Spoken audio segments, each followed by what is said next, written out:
Good YouTube, Quinn Wade. Coming to you with that instant basketball analysis on Analysis Playground on YouTube, exclusively on there forever. And we're going to talk about how the Denver Nuggets had a good game against the Washington Wizards and holding them underneath 100 points. They win 107 to 97. The Wizards go to 10 and 33 and 6 and 15 at home. The Denver Nuggets go to 30 and 15 games above 500. They're 18 and 7 on the road. Denver won the first quarter 27 to 23. The second quarter was won by Washington 23 to 21. Third quarter was won by Denver 33 to 29. And the Denver Nuggets also won the fourth quarter 26 to 22. Denver, Aaron Gordon, 33 minutes, did a good job of finding his teammates, making the right pass, executing the offense, and then knocking down shots that's easy by playing within the offense.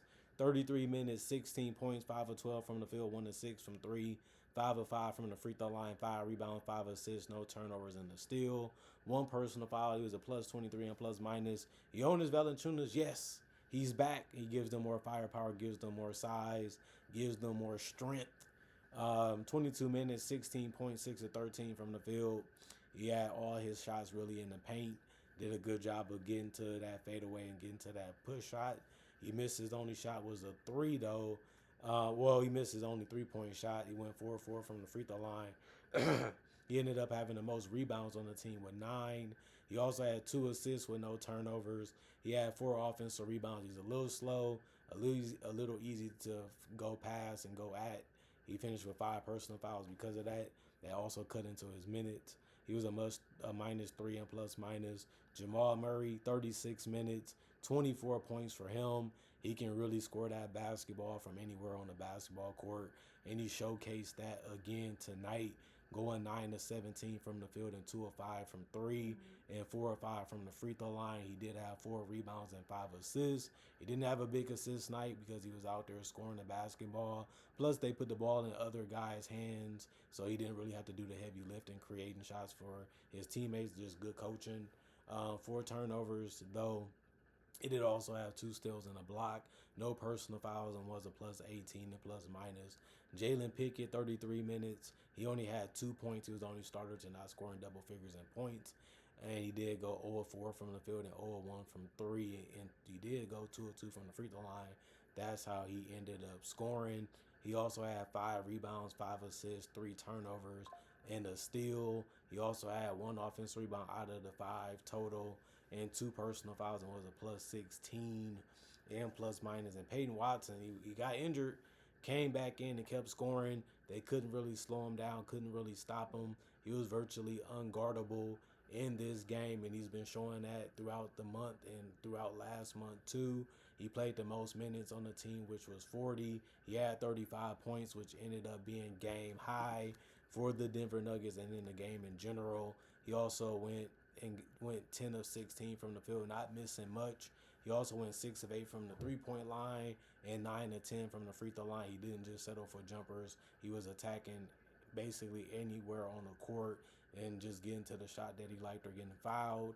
He did have 8 rebounds and 3 assists, 1 turnover, 2 steals, and 4 blocks. 1 offensive rebound, 2 personal fouls, and was a plus 13 and plus minus. Those 4 blocks was the most on the team. He also ended up playing just so good that Jamal Murray didn't even have to do as much because Peyton Watson stepped up that much.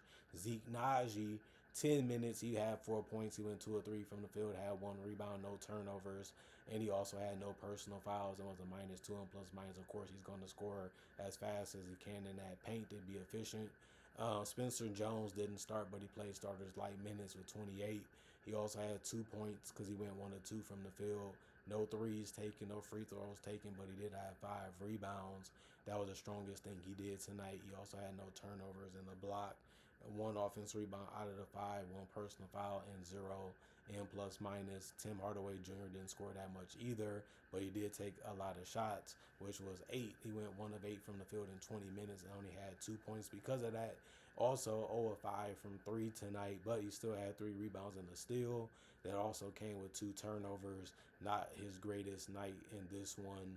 but they still was able to win, so they ain't gonna complain too much. He can always play better in the next one. One personal foul and a -8 and plus minus for him.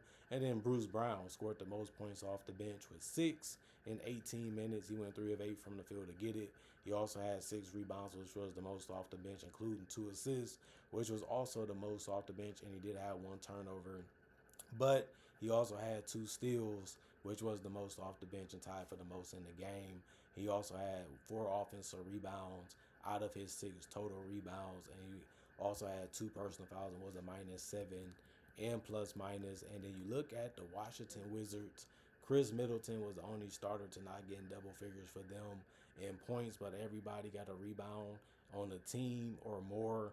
Chris Middleton had 9 points in 28 minutes. He went 3 of 11 from the field and 1 of 6 from three and 2 of 2 from the free throw line. He didn't score the ball that great. Couldn't really make anything in this one. So the Nuggets was happy about that.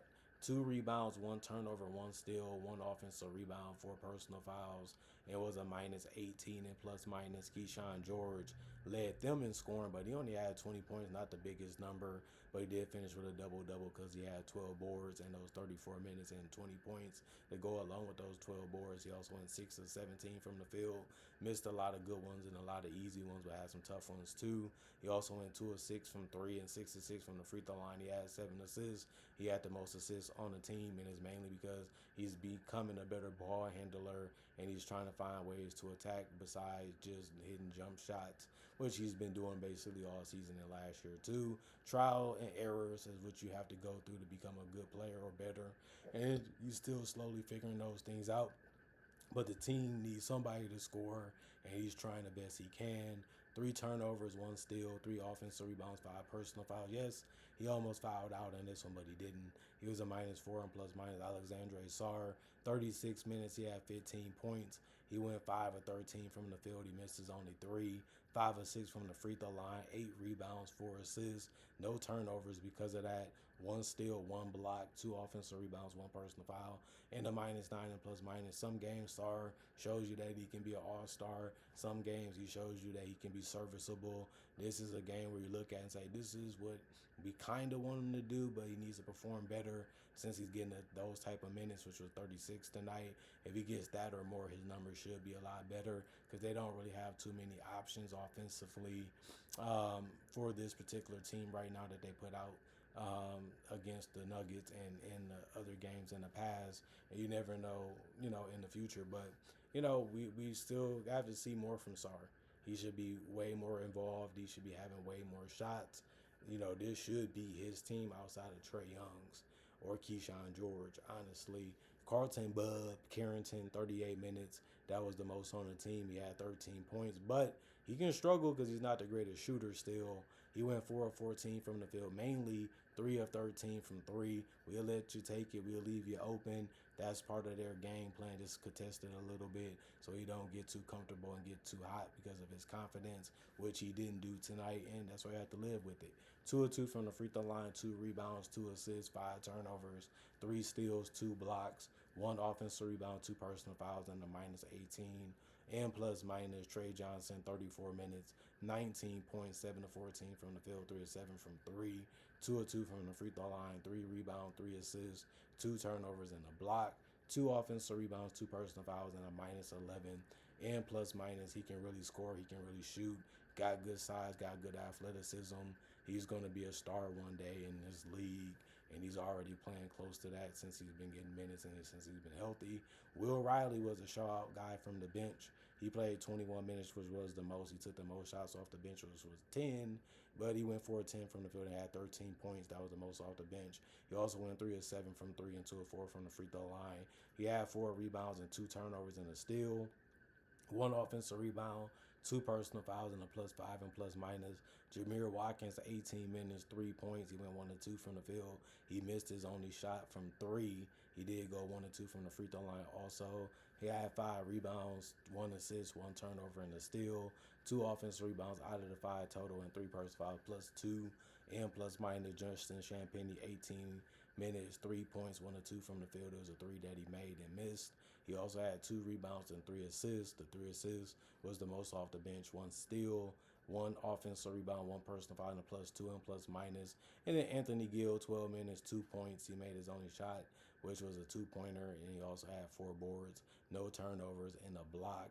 1 offensive rebound out of the 4, 1 personal foul, and a +1 and plus minus. The Washington Wizards ended up taking 84 field goals, only made it at 38%. The Denver Nuggets took 83, one less than the Wizards. They made theirs at 45% though.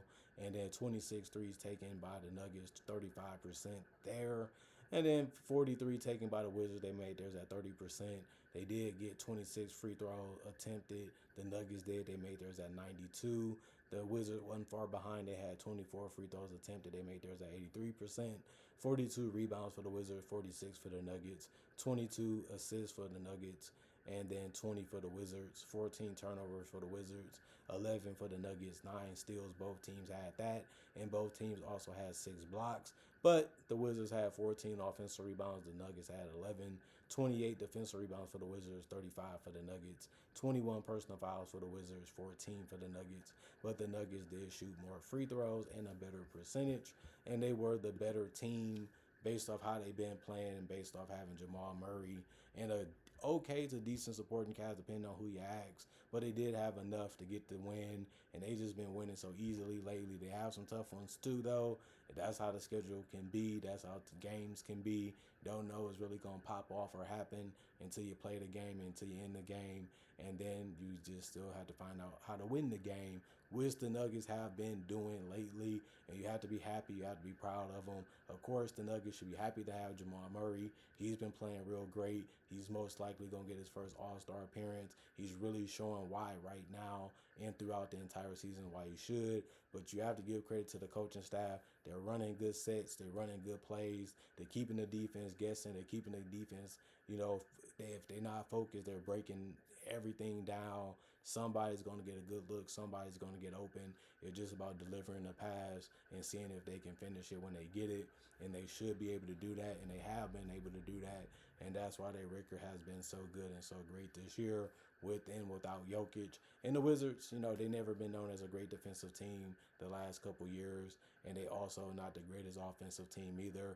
So if you can't defend and you can't make enough shots, you have a good chance of losing basically as many games as they have lost this year, because you're not really good or great at anything, and that's always a problem for winning basketball games, and that was the biggest reason why they didn't win tonight. Other than that, comment, like, subscribe, and share. Hit that notification bell to get that analysis when it first come out. Y'all stay blessed up. Y'all stay good. Peace. And I'll see y'all later today, hopefully with more analysis.